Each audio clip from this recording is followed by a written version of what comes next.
जजाग्रतो दूरमुदयति देवं तदुसुप्तस्य तथैवैति दूरंगमं ज्योतिषां ज्योतिरेकं तन्मे मनः शिव संकल्पमस्तु। ये शिव क्या है? शिव विरोधों में सामंजस्य हैं। हमारी सांस्कृतिक संवेदना की मनोभूमि पर शिव शब्द अस्थायी रूप से वर्तमान है। हमें यह समझना पड़ेगा कि शिव क्या है। शिव को समझकर हम अपने जीवन जगत की अनेक समस्याओं का समाधान प्राप्त कर सकते हैं। विरुद्धों के सामंजस्य का सांस्कृतिक प्रतीक शिव हैं। शिव भारतीय संस्कृति के सौंदर्य हैं। संस्कृति के इतिहास का प्रवाह शिव की ताकत से उमड़ता है। सोचना पड़ेगा कि शिव क्यों पिंड भी हैं, ब्रह्मांड भी हैं। शिव जीवन भी हैं और मृत्यु भी हैं। शिव स्वामी भी हैं, भिखारी भी हैं, शिव पिता भी हैं, शिशु भी हैं, शिव पालक भी हैं, संहारक भी हैं। शिव ज्ञानी भी हैं, शिव पागल भी हैं, शिव रसमय हैं, रस भी हैं, रसाभास भी हैं। भगवान शिव कैलाशपति हैं, श्मशान नाथ भी हैं। भगवान शिव पार्वती नाथ भी हैं, गंगाधर भी हैं, परम विद्रोही लेकिन परम भक्त वत्सल भी, परम योगी, परम भोगी भी हैं, परम संपन्न, परम फक्कड़ भी हैं। ये क्या है? ये समझने की बात है। हम भगवान शिव के परिवार पर थोड़ा अपनी नज़र डालते हैं और देखते हैं। रुद्रो मुंडधरो भुजंग सहितो गौरी तु सद्भूषणा स्कंध शंभुसुतो खडाननजुत स्तुंडी च लंबोदरा सिंहक्रेलिमूसकं च विसखं तेषां निजं वाहनम् इत्थं शंभुगृहे विभिन्नमतसि चैक्यं सदा वर्तते। भगवान शिव का स्वरूप ऐसा है कि उनके गले में मुंडों की माला है, भुजंग उनके गले में है। उनका उपवीत यानी यज्ञोपवीत भी भुजंग का ही है। वो चिता का भस्म अपने शरीर में लपेटते हैं, लेकिन दूसरी तरफ माता पार्वती गौरी सुसज्जित हैं और सौंदर्य की खान हैं, गहनों से लदी हुई हैं। मुखे ते तांबूलम नयन जुगले कंजल कला ललाटे काश्मीरम बिलसति गले मौक्तिकलता स्फुरत् कांची साटी पृथुकटि तटे हाटकमयीं भजामस्त्वां गौरी नगपति किशोरी मवृताम। इस प्रकार सजी धजी माता पार्वती माता गौरी हैं। दोनों के रूप में कितनी विषमता है, लेकिन माता पार्वती उनके बाह्य सौंदर्य के प्रति संवेदनशील नहीं है। वे उनके आंतरिक सौंदर्य को पहचानती है। वे जानती है कि ये श्मशान में रहते हैं, इनकी क्रीड़ा भूमि श्मशान, भूत प्रेत और पिशाच इनके सहचर हैं। श्मशाने स्वाकीड़ा स्मरहर पिशाचा सहचरा चिता भस्मालेपो स्रगपि निकरोटी परिकरः अमंगल्यम शीलम। ये अमंगल देखने में अमंगल हैं, लेकिन ये मंगलकारी हैं। इनके मंगलकारी चरित्र को देखकर माँ पार्वती इनकी बहुत प्रिय हैं। माँ पार्वती बहुत प्रेम करती हैं भगवान शिव से। और इनके परिवार में आगे विचार करते देखते हैं। स्कंध शंभुसुतो खडाननुजित स्तुंडी च लंबोदरा। भगवान शिव के पुत्र शंभुसुतो, ये कार्तिक हैं जिनके 6 आँख हैं। अब सोचने की बात है कि जिसके 6 आँख होंगे, देखने में स्वरूप उनका कैसा होगा। और स्तुंडी चलम बोदरा, और दूसरे पुत्र जो गणेश जी हैं उनको सूंड है और लंबोदर हैं, उनका पेट बहुत बड़ा है। सिंह क्रेली ममूसकम च विसखम स्तेषाम निजम वाहनम। अब सबों के वाहन को देखिए। माता पार्वती का वाहन सिंह और मयूर वाहन है खडानन का। कार्तिकेय जी का वाहन खडानन का मयूर है। ममूसकम च वृषभम, गणेश जी का वाहन मूषा है। भगवान शिव का वाहन बैल है और माता पार्वती का वाहन सिंह है। अब माता पार्वती का वाहन सिंह भगवान शिव के बैल को खा जाने की रुचि रखता है। भगवान के गले का सर्प गणेश जी के सवारी मूसक को खा जाने की चेष्टा करता है। कार्तिकेय का मयूर सर्प को खा जाना चाहता है। इस प्रकार इनके परिवार में थोड़ी भी असावधानी हो, रहन सहन में थोड़ा भी संयम कमी हो तो कितना बड़ा बवंडर खड़ा हो सकता है। लित्थम शंभु गृहे विभिन्न मतिषु चैक्यम सदा वर्तते। इतनी भिन्नता होने के बावजूद भी भगवान शिव के परिवार में कभी भी मत की भिन्नता नहीं होती है। सब आपस में मिलजुल कर रहते हैं, संपूर्ण प्रेम भाव से समर्पित एक दूसरे के प्रति रहते हैं। इत्थम यत्र परिग्रहस्य घटना संभोरस्याद् गृहे तन्यात्रस्य कथम न भावि जगतो यस्मात् स्वरूपम हि तत्। इस प्रकार जब भगवान शिव के घर की परिवार की इस तरह की स्थिति है, भिन्न भिन्न प्रकार के लोग हैं, तो फिर संसार के और लोगों की बात ही क्या है।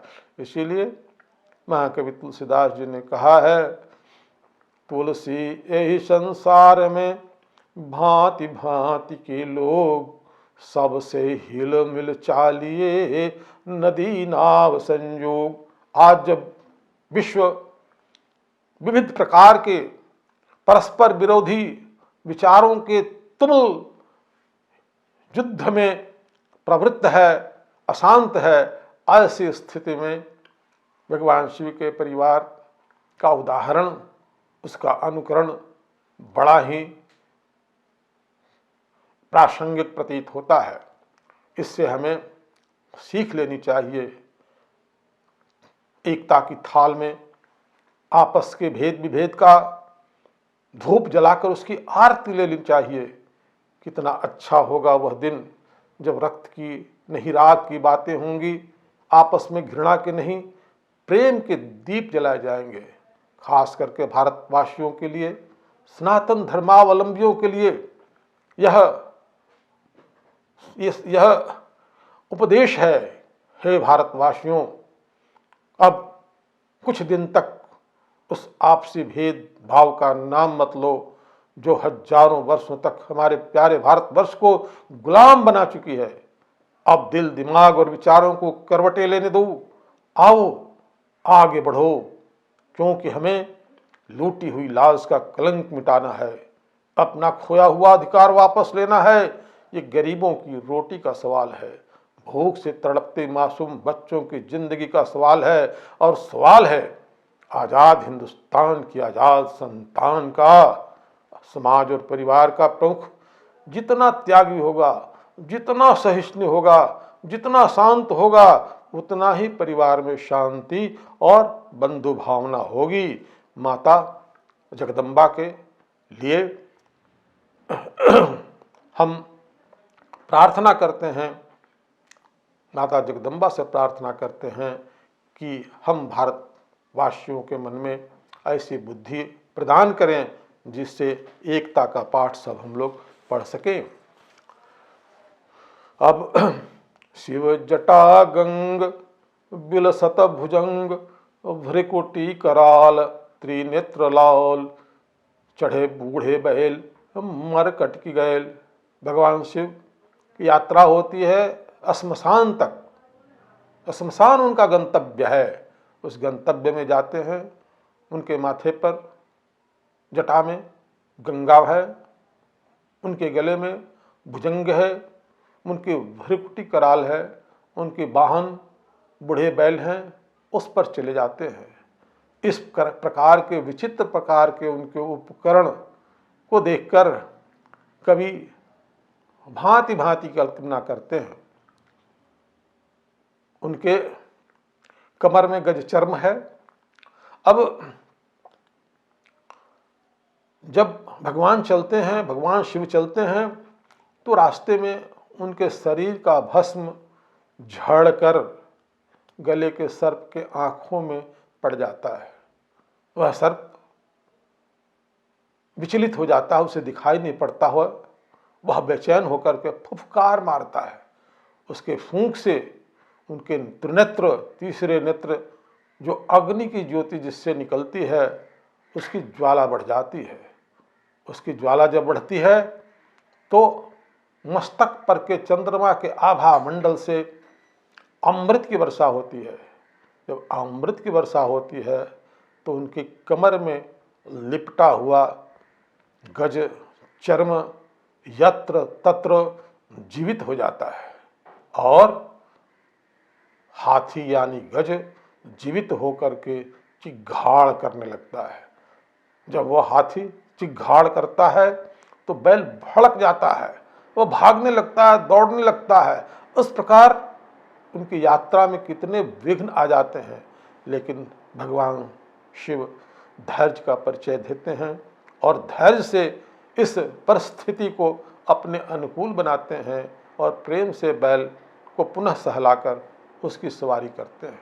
ये कवि की कल्पना है, लेकिन यह हमारे लिए उपदेश की बात है कि ये धैर्य है, हमारे अंतःकरण की आवाज है। यह धैर्य हमारी आत्मा का बल है। यह धैर्य हमारे हृदय का प्रकाश है और यह धैर्य हमारी जवानी का विश्वास है। जटाटवी गल जल प्रवाह पावित स्थले गले बलम बलम्बिताम भुजंग तुंग मालिकाम डमा डमा डमा डम निनाद डमरभयम चकार चंड तांडवम तनोतु नः शिव शिवाम। ये भगवान शिव तांडव नृत्य करते हैं। भारतीय संस्कृति की करुणा का भाव ही शिव के तांडव में डमरू के नाद में साकार हुआ है। शिव का तांडव नृत्य भगवान शिव के द्वारा रचित एक दिव्य नृत्य है। शैवागम में तांडव के 7 प्रकार बताए गए हैं। पहला आनंद तांडव, दूसरा संध्या तांडव, तीसरा कलिका तांडव, चौथा गौरी तांडव, पांचवा उमा तांडव, छठा त्रिपुर तांडव और 7वां संहार तांडव है। नटराज का नृत्य सृष्टि, स्थिति, प्रलय, तिरोभाव और अनुग्रह आदि 5 ईश्वरीय क्रियाओं का हेतु है। भगवान संध्या तांडव करते हैं। संध्या के समय कैलाश पर्वत पर भवानी पार्वती को रत्न जटित सिंहासन पर बैठाकर तांडव नृत्य करते हैं। उस समय संपूर्ण देवता देवी, संपूर्ण तीर्थ भगवान शिव का भजन करते हैं, इस तांडव नृत्य का आनंद लेते हैं। देखिए श्लोक, कैलास शैल भुवने त्रिजगज्ज नेत्रिम गौरीम निवेश्य कनकांचन रत्न पीठे नृत्यम विधातमभिवांछति शूलपाणौ देवाः प्रदोष समयेनु भजन्ति सर्वे। यानी प्रदोष काल में तांडव नृत्य करते हैं भगवान कैलाश पर्वत पर। इसीलिए प्रदोष काल बड़ा पवित्र काल माना जाता है। उस समय संपूर्ण सृष्टि के जो अच्छे तत्व हैं यानी पॉजिटिव एनर्जी है, उस समय भगवान शिव का स्मरण करने से ग्रहण होता है। इसीलिए सभी देवता उस समय नमः शिवाय का जप करते हैं या उनके सहयोग में शिव के साथ स्तुति विनती करते रहते हैं।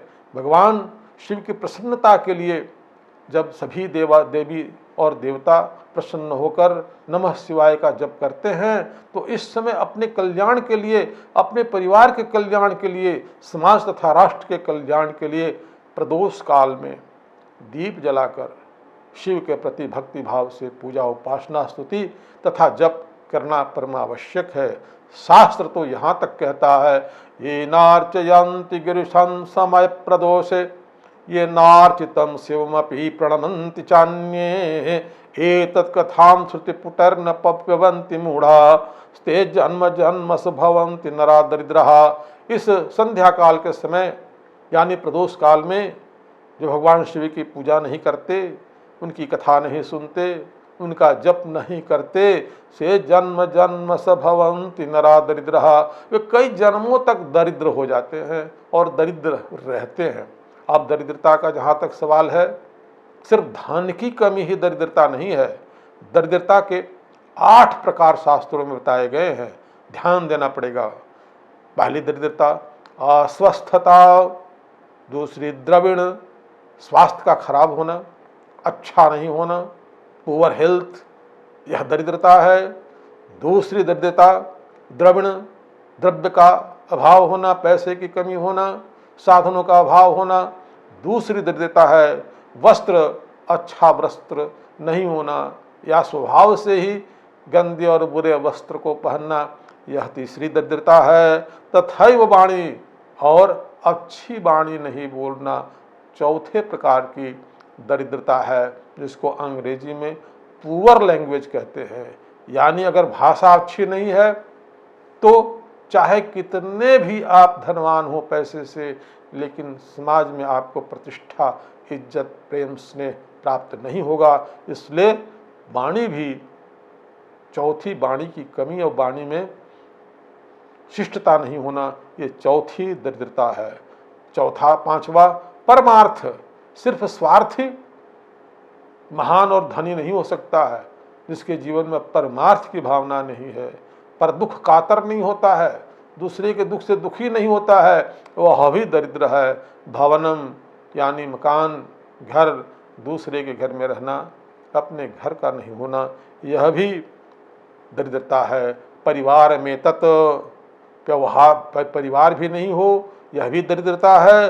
व्यवहार तो यह सकलर विहीन, यदि व्यवहार भी अच्छा नहीं है, बिहेवियर अच्छा नहीं है, तो यदि संपूर्ण बातें नहीं है, तो वो कहते हैं कि 8 प्रकार से वह दरिद्र है। अष्टो दरिद्रा प्रवदन्ति तज्ञः, अस्वस्थता द्रविण वस्त्र तथैव वाणी परमार्थ भवनम परिवार में तत् व्यवहार तो यह सकलर विहीनः।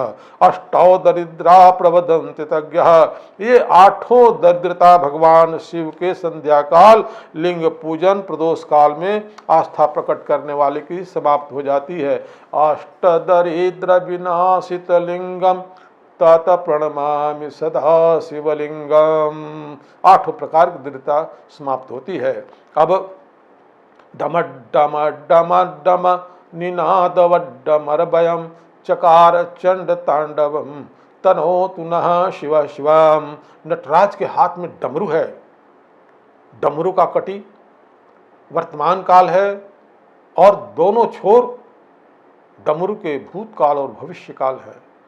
डमरू का नाद जब होता है तो तीनों काल एक साथ बजते हैं। इस नाद से ही शब्द शास्त्र तथा प्रतीक शास्त्र का विकास हुआ। देखिए प्रमाण, नृतावसाने नटराज राजो ननाद ढक्का नव पंच बारम उद्धर्तु कामः सनकादि सिद्धा नेताद्मर सह शिव सूत्र जालम। शिव के डमरू से 14 ध्वनियां निकली। 9 पंच बारम, 9 और 5 14, 14 बार 14 तरह की ध्वनियाँ निकली और व्याकरण शास्त्र की रचना हुई। संस्कृत वर्णमाला की उत्पत्ति भगवान शंकर के डमरूनाथ से हुई है, जिन्हें माहेश्वर सूत्र कहते हैं। अ ई ऊण रेल री क हाय ओंग आय वोच हाय वरट लण्य मंगण नम झ भंग घ धस जब गण दश खप छठ थ चट तव कपच श स क हल। शिव के साथ पार्वती ने भी मिलकर पहले पहल नृत्य किया। शिव का नृत्य तांडव नृत्य कहलाया और माता पार्वती का नृत्य लास्य कहलाया। शिव ने तांडव नृत्य किया तो पार्वती ने शिव को साधने के लिए जो सुकुमार भाव का नृत्य किया वह लास्य कहलाया। पुरुष की भयंकरता तथा कठोरता को नारी अपनी सुकुमारता से वश में करती है। शक्ति के बिना शिव शव हैं, नारी के बिना पुरुष नीरस है, ठूंठ है, उजाड़ है। नारी ही बसाती है, बांधती है, सींचती है और पेड़ पुरुष पर फूल बनकर हंसती है। पुरुष बांस है, नारी बांसुरी है। शिव पार्वती सम्मिलित नृत्य से बड़े आनंदित हुए। माँ पार्वती प्रसन्न होकर बोलती हैं। क्या बोलती हैं ये अगले एपिसोड में। बोलिए नमः पार्वती पतये हर हर महादेव।